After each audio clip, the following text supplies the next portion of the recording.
Tonight, when the sun goes down, you're going to flip a switch. Light will flood the room and you won't think twice about it.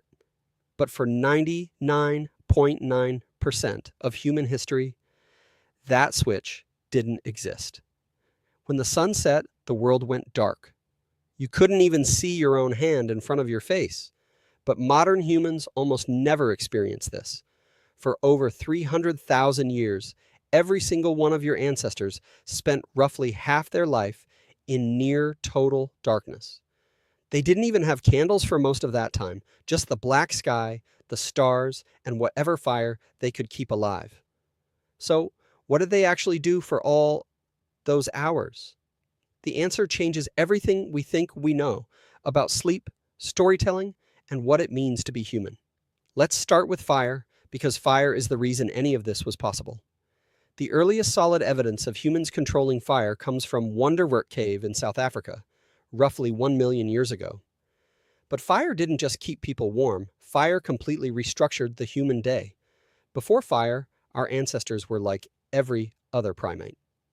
When the sun went down, you climbed a tree or found a sheltered spot and you stayed still. Moving at night meant becoming food. Our eyes are terrible in the dark compared to the predators that hunted us. Leopards, hyenas, wolves, all of them could see just fine. Fire changed that equation overnight, literally.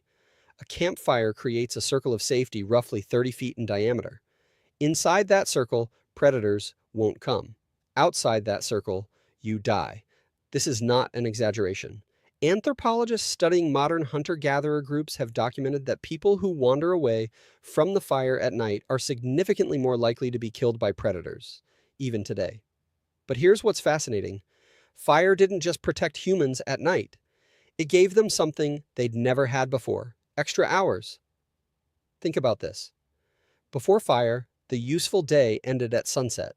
That's maybe 12 hours in summer, as few as 8 in winter. Fire suddenly added 2 to 4 usable hours to every single day.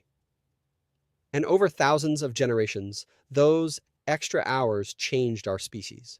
In 2014, anthropologist Polly Weisner published a study in the Proceedings of the National Academy of Sciences. She spent years recording conversations among the Zhu-Huanzi Bushmen of the Kalahari Desert, one of the last groups on Earth still living something close to the original human lifestyle. What she found was striking. During the day, about 80% of conversations were practical. Who's hunting where? Which plants are ready? Complaints, logistics, economic negotiations. Daytime talk was work. But at night, around the fire, the entire character of conversation changed. 81% of conversations were stories, tales of people in distant places, adventures, myths about the origins of the world, jokes that made the whole camp laugh. Wiesner argued that firelight conversation is where human culture was born.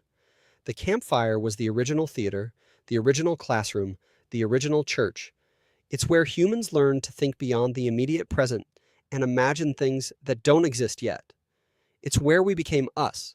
But the night wasn't just about stories around the fire. There was something else happening, something that scientists only rediscovered in the last 30 years. You were not designed to sleep the way you sleep right now. In 2001, historian Roger E. Kirsch published a paper that changed sleep science. He had spent 16 years digging through historical records, and he found something nobody expected. Over 500 references spanning centuries, prayer books from the 1400s, court records, diaries, medical texts, letters from ordinary people, even passages in Homer's Odyssey. All of them mentioned the same thing, first sleep and second sleep. Before the industrial age, people did not sleep in one continuous block. They went to bed shortly after sunset, slept for about 4 hours, then woke up. They stayed awake for 1 to 2 hours in the middle of the night. Then they went back to sleep for another 4 hours until dawn. This wasn't insomnia. This was normal. This was how every human on the planet slept for thousands of years. And what did people do during that wakeful period in the middle of the night? Everything. A 16th century French physician recommended that couples conceive children during this window because they would do it better. People visited neighbors. They interpreted their dreams while they were still fresh. They wrote. They simply lay in bed in the dark and thought.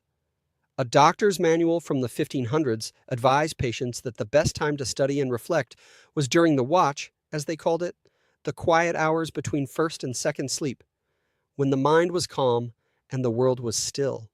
Now, historians had been reading these references for centuries, but they kept translating first sleep as something else, because they couldn't imagine that people ever slept differently than we do now.